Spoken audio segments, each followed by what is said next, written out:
1 second, I'm just getting a call from my mum. Answer it, and it's just like, wow, screaming like, who's this old man in my living room with his dick out? And I was like, ah! That is it. A day does not pass. If we're going for a coffee or in a restaurant or having a drink, it is just naturally assumed I am his mother.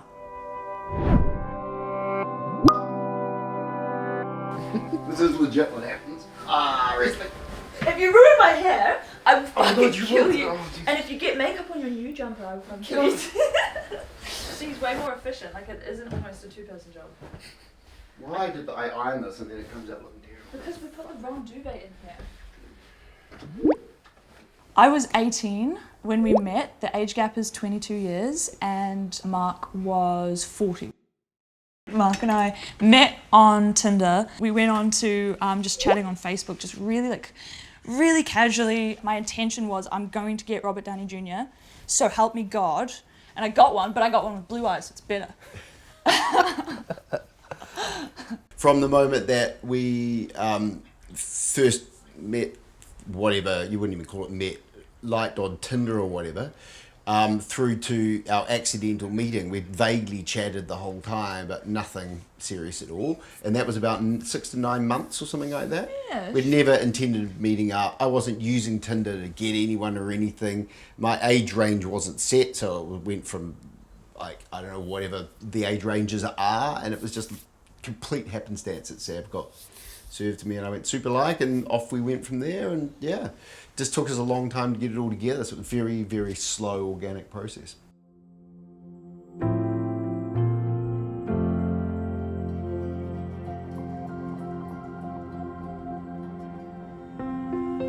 I had an initial interest in Jackie because she was complete different personality, massive personality.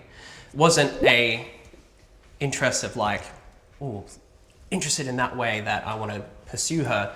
Very interested in just the person that she was. I wanted to get to know that person, but that's Temujin. Temujin's very deep. So he's not into just a little shallow conversation. He goes straight for the, come on, let's meet. So he obviously attracts that and wanted to get to know me very quickly and cut through all the shallow stuff and go straight there. How did you meet? How does it work, and how did we meet? Well, I've been in performing arts for 40 years, so it's pretty hard to miss me. Tem's actor, singer, came for dance, to study dance. That's where I initially met him. But it wasn't till Singapore, 2 years later, I was judging dance. He was on a contract. He sent me a Facebook message saying, hey, I see you're in Singapore. Do you want to come and watch my show? So I went to see his show, and we kind of started a friendship from there. Kind of after it had been too many months to know that I could no longer just walk away from this beautiful human being that ticked all the boxes, emotionally, spiritually, every way. And so for a little while I tried, and I had some very, very devastating moments where I thought, I've got to go on this journey now, because my marriage had ended. We went, the pitchfork, and I went this way and he went that way. Still my best friend, get me wrong, we're really good. But I thought I was going to go a really lonely road, 60-year-old woman on her own. But then Temujin just kind of almost taught me love again.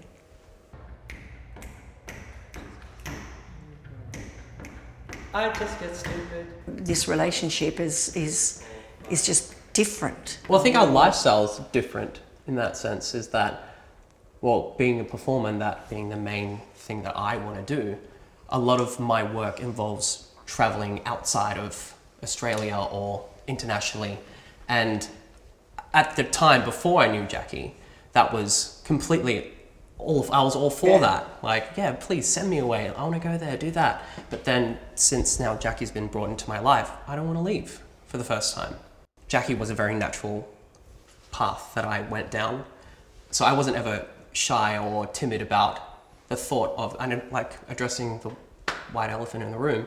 She's significantly older than me. Would have been better, if you know what I mean. It just was natural. It was like the best form of love. I guess because it was maybe unheard of especially in Jackie's world, that is a very unheard of thing to do, would be to pursue something like this. So we hid away for a year on the houseboat. And that was purely for Jackie's safety and her mental state, to make sure that she was dealing with it in her own way. In my time. Then once I had ticked all the people nearest and dearest to me, and they were comfortable and I was very comfortable, we decided to get married.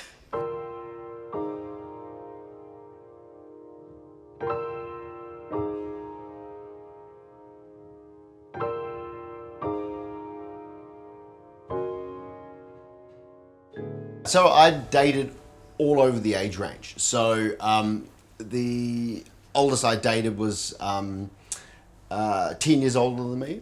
I'm very used to people who are older, younger. Our range of friends would go from, and this is just our friends that we associate with just on the day-to-day, would go from probably 76 down to when we get a call from my 16-year-old nephew, who's a good friend that we'll go out with when he's here or whatever. And so age has never really been an issue for me at all. So I've dated older.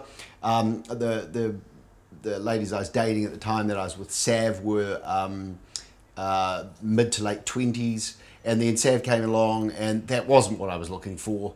I'd never anticipated at my age having a romance and then relationship and then marriage with an 18-year-old. I would have thought that's, you know, all the reasons why you would think that probably wouldn't work. It really is that true love thing, or soulmates, or Sav and I call it twin flame sort of thing, where it is a very different kind of love. And it's palpable that it's different. People can see it, and I think that's why this works with our social media, with TikTok and everything. Good morning, angels. Come with us today while we focus on movement. Movement can mean so many things to so many people. People can see that it is a very deep and distinct connection, and the age gap is neither here nor there. We provide an interesting intersection in life where I can provide experience and know-how and things like that, whereas Sav can bring that new generational thinking and a bit of youth and vitality to my thinking, keeps me fresh. I don't ever want to get old in terms of my thinking. I don't ever want to become a person who becomes stuck in their thought patterns and silly old ideas that I received wisdom from family, society, class, status, whatever. I want to keep thinking and moving with the flow of society, and I think we're part of that. We're on one of the sides of the bell curve, really, in terms of our relationship. The bell curve's sitting here. The bulk of people are heterosexual, normally married people having wonderful, fulfilled lives, and on the edge of the bell curve are people like us who have an age gap marriage.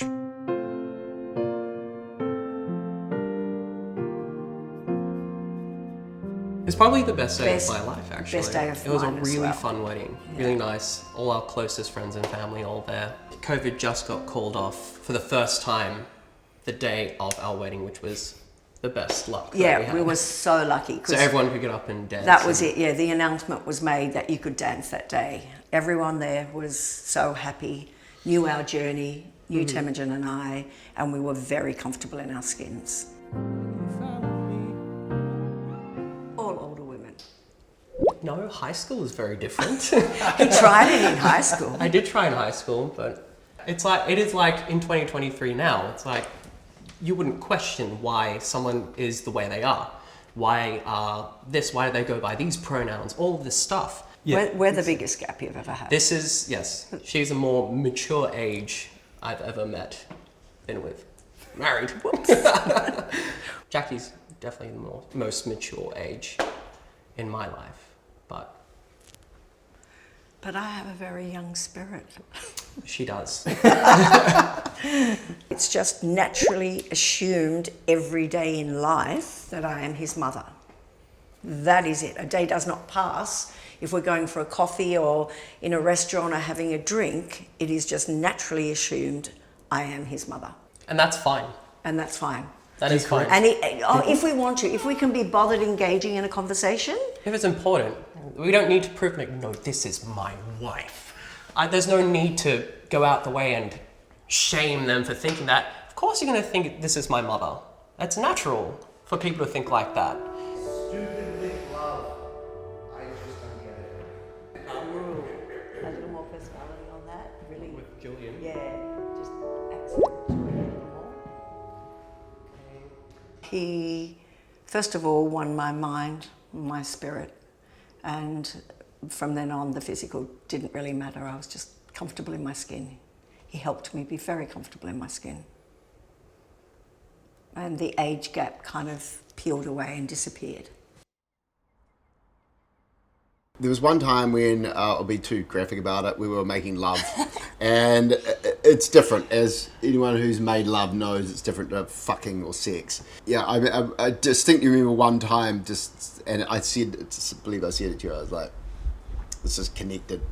Yeah. This is connected, which was my code for this is love making. The funny I don't want to admit it. The funny part was, Mark, I think your previous love had kind of hurt you so deeply that you didn't want to say it. And I remember we were sitting on the sofa and he goes, most people call this love, but I call it connected sex. And I was like... Still trying to get out of it. I was like, okay, I mean, you could just say it, but it's fine. I'll give you time. I see stuff that works me up all the time online. Like, I'm just like, ugh. And then I'm like, I don't know the person, the situation, the context. So I bring myself down because we've both been at the brunt of other people's opinions the whole time. You're like, you don't even know us. The word grooming gets brought up a lot. And the reason I hate bringing that up is because it is so unfair and invalidating, especially to the younger woman in the scenario. I find that a lot of the conversation around age gaps becomes more misogynistic than it does about the age gap. If you see an older woman dating a younger guy, most of the time it's jokes. Oh, cougar. Oh, how'd you get that hot mummy? Like, yes. But then you get this scenario and it's, oh, she's been groomed. And I hate that because it takes away my voice, my experience. It completely invalidates anything I have to say as an adult woman. I'm 25 years old. I am an adult, I work an adult job. We earn almost the exact same amount. When that word gets brought up for me, and I'm just like, no, this is when it almost becomes misogynistic because you wouldn't use it if it was the other way around. It's insane. It's misogynistic, and frankly, it's just removing more from women who already are having a hard time and being attacked hardcore right now. Stop trying to remove agency from people. Stop trying to self-determine with some vague idea that people can start making a decision for themselves around 24, 25 or something like that. It's utter bunk. And people need to stop thinking like that because that's the equivalent of discrimination, and people need to see that. And yeah, we cop it online a lot for this sort of thing. But once again, we're not selling a lifestyle here. We're not selling people on this. What we're trying to do is just say that if this is the way that you're inclined, and especially from the female, younger female and an older guy, you're making these choices, and it's valid, and you can if you want, and you can make good decisions. And those decisions can be rewarded and pay off if you get the right guy. Yeah, think logically and supposed to. Remember, tell it fulsomely. I will. So I'm in the main. My friends were really great. So they were. A lot of them were Sab was always going to do this, and so my friends were all pretty good with it. I think I lost a couple friends that didn't really understand it. It also didn't help that Mark lost his virginity to one of my friend's mums. So that's kind of why we thanks for that. And so they were fine. My mum, she is extremely Christian, extremely conservative, and so for her, dating is something that you date and then you marry and then you start being intimate. And that's not the world that we sort of live in anymore. So I was kind of, how am I going to explain to her that, I'm hooking up with this 40-year-old? So I didn't tell her. She'd asked me to come over and house sit for the weekend. And so I was like, I've got a whole house to myself for the weekend. Mark, would you like to come and do a movie night with me? It'd be so romantic. You can come over to my house. It's not some student flat. It'll be nice. And Mark was like, yeah, that sounds lovely. So he comes over and we did have a lovely evening. We did. The next morning, as most fresh couples do, wanted to get it on. Yeah. And Mark had left something in the kitchen And he was like, oh, let me just go grab something. And he goes out to grab whatever it was. And, you know, no pants, no clothes, fully morning wood barred up. Sorry. And then LADbible. as he's walking in, he's got like a big smile on his face. I mean, he's about to get laid, like he should. And I'm like, just wait 1 second. Just 1 second. I'm just getting a call from my mum. Answer it. And it's just like, wow, screaming like, who's this old man in my living room with his dick out? And I was like, ah! And she just was just like, oh, you know, get out of my house, blah, blah, blah. Because, again, you know, remember the context of Christian and conservative, and all of a sudden there's a guy with his dick out, and he's older. And then my favourite thing is, before she hangs up, she's like, and you know what? He's not even big. You just think he's big because you're 20.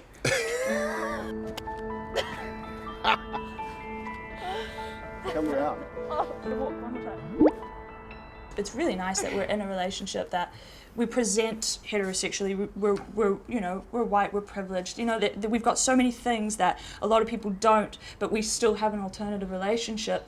And I think that helps so many people with their situations that might be alternative in terms of love. And I really love that. Yeah, we like how we will validate that. I think that's completely fair enough. We live in a society now where we're trending towards it. The flow of society is towards accepting other people and what they want to do, and that's really important. And we're part of that as well. So we're doing our bit. Again, we're not trying to sell anyone.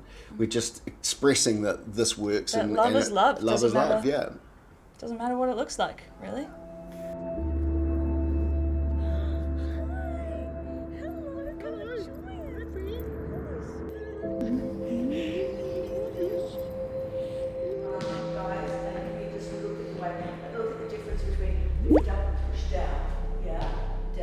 So on the houseboat, back to the houseboat, we were mucking around. We were having a glass of champagne, we were mucking around. He went to tackle me and, you know, throw me over his shoulder, and we bashed faces. And I said to him straight away, and I've got the photo, oh my God, I think you just broke my nose. So we took the photo, and there's the tears in my eyes and the bruise on my forehead, but the nose and the breathing became a problem.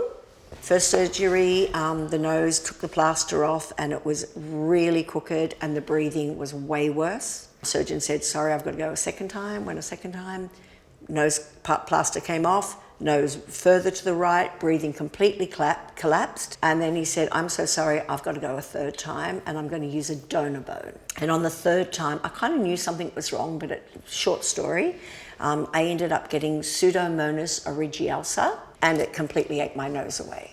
She became slight bit of a shell of who she was, like that bright, bubbly, beautiful personality of hers just sort of disappeared for a fraction of time. So this nose journey, stupidly, has become a massive part of our recent life. Terrible time mentally for me.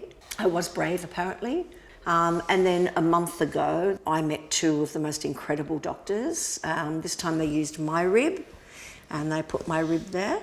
And then I've had a beautiful skin grafting doctor. It has been taken a massive toll on us, just because of my mental state at times. Temujin's always been amazing.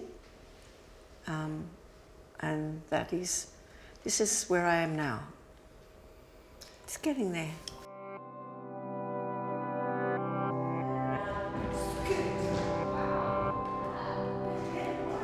We have a saying, we're between stories.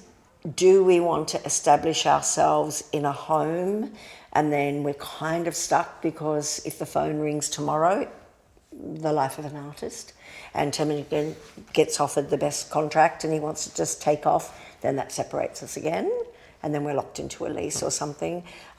Do we do little ideas like doing executive house and pet sitting, because that's fascinating?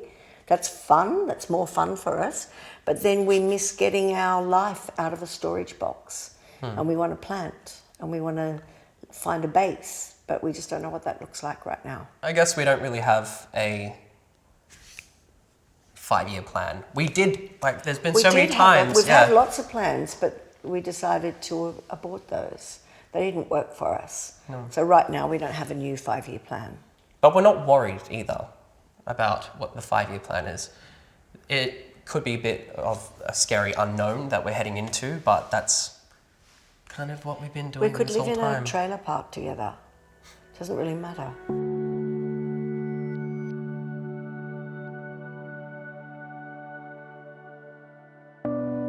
Darling, I've got this. I know, it's stressing me out. You're just like neglecting the crepes right now. And I don't usually cook the crepes, so I'm like, I need you to focus. Yeah, we haven't decided where exactly we'll settle just yet. So we have Travel. Yeah, we'll be traveling around the place and finding the city that's right for us. I spent a lot of time in New Zealand owning and running a business. So we And have I've never places to go. travelled, so it'll be fun, and probably continue forward into the entertainment industry as we're that's our trajectory at the moment. So that mixed with travel and maybe throw in some kids and Yeah, we could take this TikTok thing wherever we feel like, and it's good fun. We don't push it; it keeps coming to us. So what we are in public is what you get here in this interview, and what you get on TikTok. There's no difference. We want to be kind. We want to love people. We want to help people. We want to be of service. It gets me. I would have been a vicar in a past life. So we have a lot of fun with it, yeah. So I'm happy to be like I am right now. It's no drama. This isn't put on. This isn't it's a real life. it's cool. Oh, Tell you're life. so beautiful. I love you. Love you too.